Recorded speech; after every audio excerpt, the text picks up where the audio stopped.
کیا دین میں تغیر کیا جائے گا جبکہ ابھی میں زندہ ہوں؟ خدا کی قسم اگر یہ حضور کے زمانے میں زکوٰۃ کے اونٹوں کے ساتھ ان کے باندھنے والی رسی بھی دیتے تھے، اور اب اگر یہ کہیں گے کہ اونٹ لے جاؤ رسی نہیں دیں گے، تب بھی میں قتال کروں گا، اور خدا کی قسم کوئی میرا ساتھ نہیں دے گا تو میں اکیلا جاؤں گا۔ اور اے عمر تمہیں کیا ہو گیا؟ تم جاہلیت میں تو بڑے سخت تھے، اسلام میں آ کر تم نرم ہو گئے ہو۔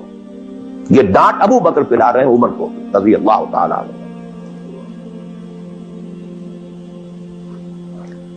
تو اچھی طرح جان لیجیے، اب میں نہیں کہہ سکتا کہ میں کس طریقے سے اس کو بیان کروں، کیسے ٹھوک ٹھوک کر آپ کے ذہنوں میں اتار دوں۔ یہ ہے اصل شے، دین کا سارا سٹرکچر ہی بالکل ریورس ہو جاتا، the whole value structure absolutely changes. Then غالب ہے تو وہ ساری باتیں ہیں جو ہم نے خوب یاد کی ہوئی ہیں۔ آخر حقوق والدین بھی تو ہے نا، آخر بچوں کے حقوق بھی تو ہے نا۔ یہ حقوق والدین جو ہے ان مہاجرین کو یاد نہیں آئے جو اپنے ماں باپ کو چھوڑ کر مدینے پہنچ گئے تھے۔ یہ اولاد کے حقوق انہیں یاد نہیں آئے، بیویوں کے حقوق یاد نہیں آئے۔ وہ تو فینیٹکس تھے نا، پاگل تھے نا۔ مدینے کے منافقین نے انہیں سفہا کہا تھا، بے وقوف لوگ ہیں یہ۔ انؤمن کما آمن السفہا، these fools, these fanatics۔ یہ ساری حدیثیں آپ کو یاد ہیں۔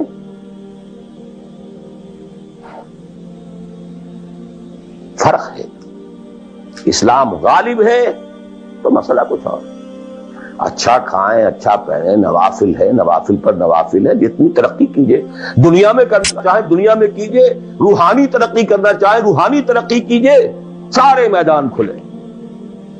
علم میں، پروفیشن میں، کسی خاص فن میں ترقی کرنا چاہے کیجئے۔ دین غالب نہیں ہے، اور آپ خود 50%، 60%، 70%، 90% کافر ہیں، اس لیے کہ اس ماحول کا جز ہے جس میں کفر کا نظام ہے۔ تو پہلا کام تو اپنے آپ کو اس کفر سے نجات دلانا ہوگا، پھر نماز بھی اسی کے لیے ہے۔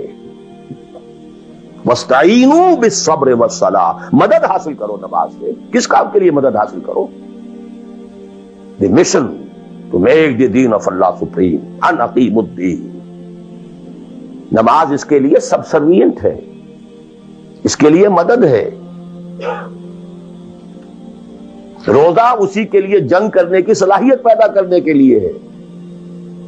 اس لیے 23ویں رکوع میں سورہ بقرہ کے روزے اور رمضان کے احکام میں 24ویں رکوع میں قتال شروع ہو گیا، قاتلوا فی سبیل اللہ الذین یقاتلونکم۔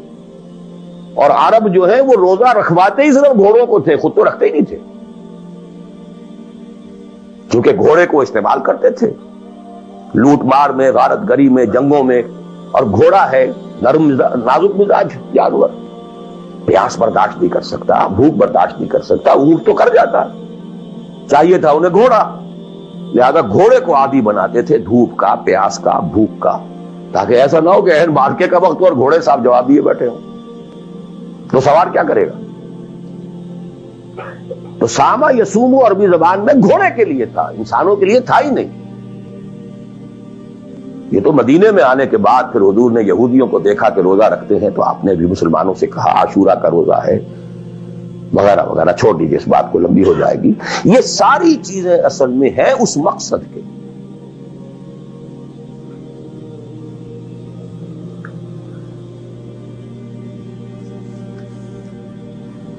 اب دیکھیے کہ اب پریکٹیکلی ہم آتے ہیں مسئلے کے اوپر۔ آئی ہوپ میں اس سے زیادہ میں کہہ نہیں سکتا،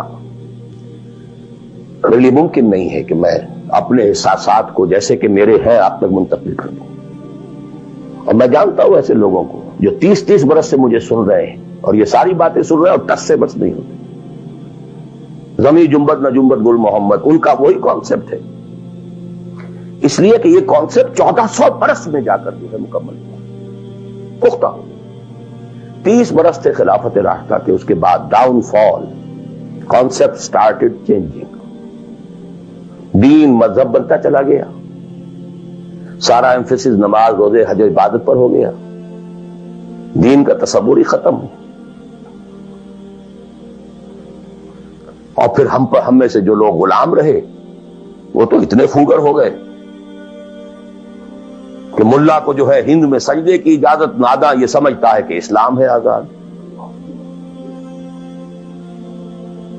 بہت بڑے عالم دین نے کہا تھا یہ کہ ہمیں کوئی ایسا کام نہیں کرنا چاہیے جو ہماری حکمرانوں کو، انگریزوں کو پریشانی کا موجب بن جائے، اس لیے کہ انہوں نے ہمیں مذہبی آزادی دی ہوئی ہے. ہمارے نماز پڑھنے پہ کوئی قدغن نہیں ہے، ہمارے روزہ رکھنے پہ قدغن نہیں ہے، حج کرنے پہ قدغن نہیں ہے، لہذا we should be loyal to them. ملا کو جو ہے ہند میں سجدے کی اجازت ناداں یہ سمجھتا ہے کہ اسلام ہے آزاد. یہ کانسیپٹ اتنے پختہ ہو چکے ہیں، اتنے پختہ ہو چکے ہیں. ریچولزم، رسومات رہ گئی، رسم ازاں روح بلالی نہ رہی، فلسفہ رہ گیا، تلقین غزالی نہ رہی. نماز و روزہ و قربانی و حج یہ سب باقی ہیں، تو باقی نہیں.